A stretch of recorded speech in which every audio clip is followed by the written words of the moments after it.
On part dans la Sarthe, à Neuvillette en Charny. Xenia nous parlait d'un refuge groin-groin. On va découvrir ce qui se cache derrière ce nom. Et ben voilà ce qui se cache derrière ce nom, groin-groin. Tu comprends mieux maintenant. C'est un refuge, un refuge pour animaux. En fait, il est tellement étonnant de calme et de tendresse que je suis perdue. C'est un refuge qui accueille des animaux qui ont été sauvés, notamment des cochons. C'est ça un peu la genèse du projet?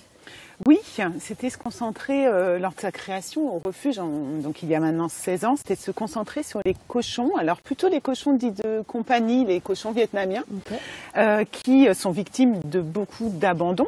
Mais après, au fil des années, le refuge a aussi ouvert ses portes à des cochons de ferme, comme Eston le cochon, ici. Petit cochon.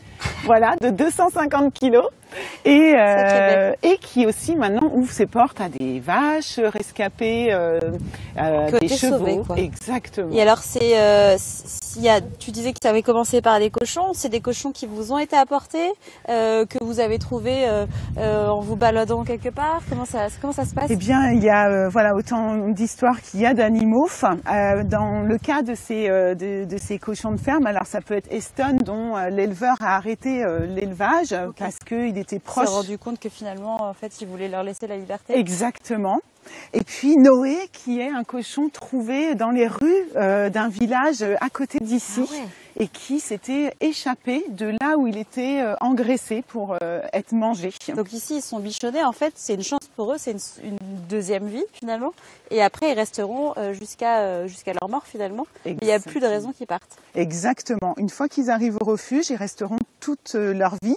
Et c'est le cas des 82 animaux qu'on a ici au refuge. 82 animaux quand on sait qu'il y a à peine 300 habitants à Neuvillette en Charny. Finalement, je trouve ça charmant. Alors, il y a aussi 7 salariés qui travaillent ici, dont des soigneurs.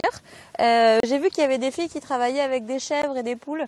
Moi, je propose qu'on aille les retrouver et qu'on aille voir un petit peu, justement, connaître l'histoire de chacun des animaux, parce qu'en plus, tout le monde a sa carte d'identité et son histoire précise. Exactement. Ça fait partie aussi de l'histoire de ce beau lieu. Et puis il y a de très belles photos que j'aperçois. Qu'on veut faire, puisque le refuge est ouvert au public plusieurs fois dans l'année.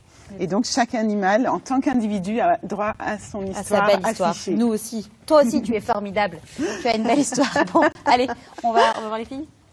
Avec plaisir. À tout de suite. Eh ben, à tout de suite. Oula.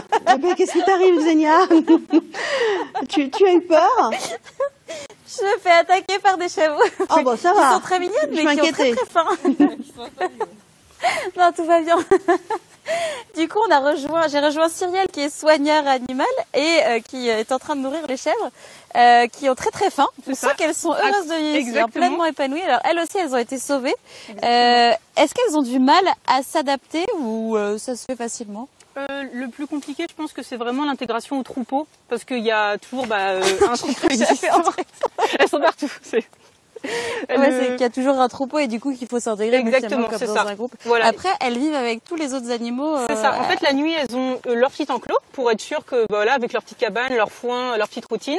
Et la journée, elles sont en liberté avec les cochons, les poules, les dindons. Ok, donc il y a un peu des liens qui se créent entre eux. Ouais, généralement avec les cochons, ça se passe bien. Après, les chèvres ont beaucoup de caractère. Ouais. Après, on en a des mignonnes ici, d'autres qui ont plus de caractère, comme les humains au final. Et toi, j'imagine que ça doit être quand même quelque part un peu émouvant de les voir arriver là, chacune avec leur histoire. Tu connais l'histoire de tout le monde?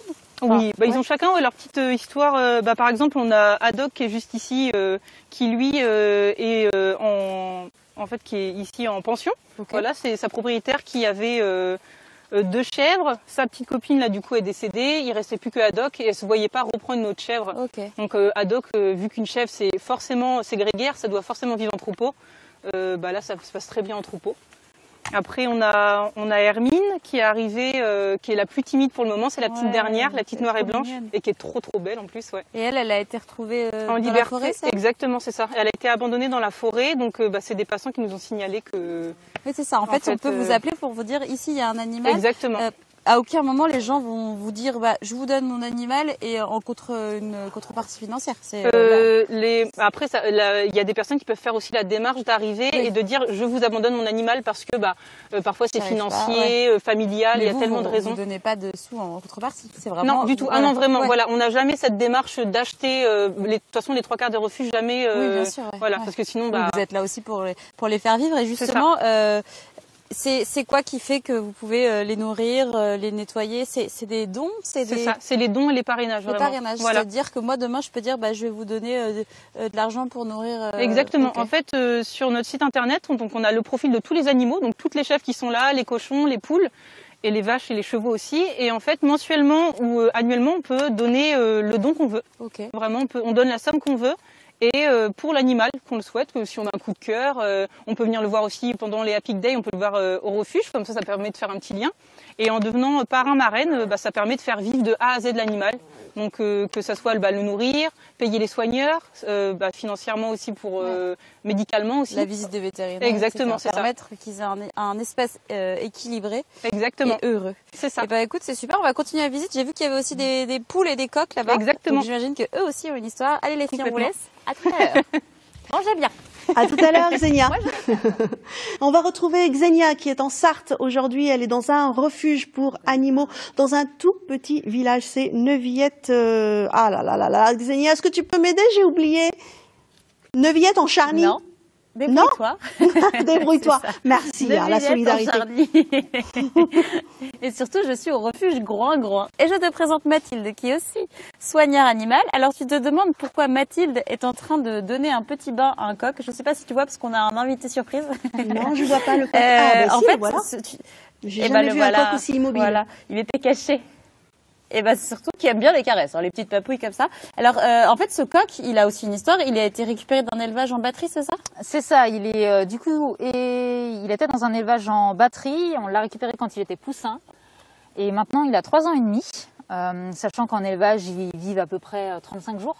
Okay. Ah oui. Donc ça fait un bon gain d'années pour lui. Et là, je lui fais un petit bain parce que il a des problèmes au niveau des pieds qui sont créés par sa condition d'animaux sélectionnés génétiquement. Ok, par tous les traitements qu'il a reçus en fait. Ouais, c'est ça. Et en fait, ils sont faits pour grossir très très vite en un minimum de temps. Pour qu'ils puissent être abattus rapidement. Et donc du coup, ça leur fait des problèmes au niveau des pattes, au niveau des organes. Okay. Ils ont les os plus fragiles. Donc tous les jours, tu dois lui faire un soin. Tous les jours, je lui fais un bain et des petits pansements à la suite. Et alors ça, c'est tu m'as dit que c'était du sel d'Epsom. De l'eau et du sel d'Epsom, c'est ça. Ouais. Ça sert à ramollir les croûtes qu'il a en dessous. Oui, on utilise ça dans nos bains. Et du coup, c'est un petit spa pour le détendre et puis après lui faire ses Exactement, ramollir les croûtes sous les pattes. Et comme vous voyez, là, c'est un moment qu'il adore particulièrement parce que c'est l'instant gratouille. Ouais. C'est le massage du jour et ils adorent ça et souvent ils s'endorment même. Ah oui, il y a pire comme condition. Ouais, alors je me demandais, est-ce que si par exemple on a envie d'adopter un cochon, un animal, est-ce qu'on peut venir ici pour les sortir de là ou c'est pas du tout dans le... C'est pas le but du refuge, c'est-à-dire que nous les animaux qui arrivent ici sont destinés à rester ici toute leur vie, on ne fait pas d'adoption, mais par contre on a un système de mise en relation entre des gens qui veulent abandonner leur animal et d'autres qui veulent adopter. Ok. Mais tous ceux qui sont ici restent ici. Ok. Et alors là, il y a 83 animaux. C'est ça. C'est bien ça. Ouais. Pourquoi pas plus? Parce qu'il y en a pas eu d'ajout ou parce qu'il n'y a pas de place?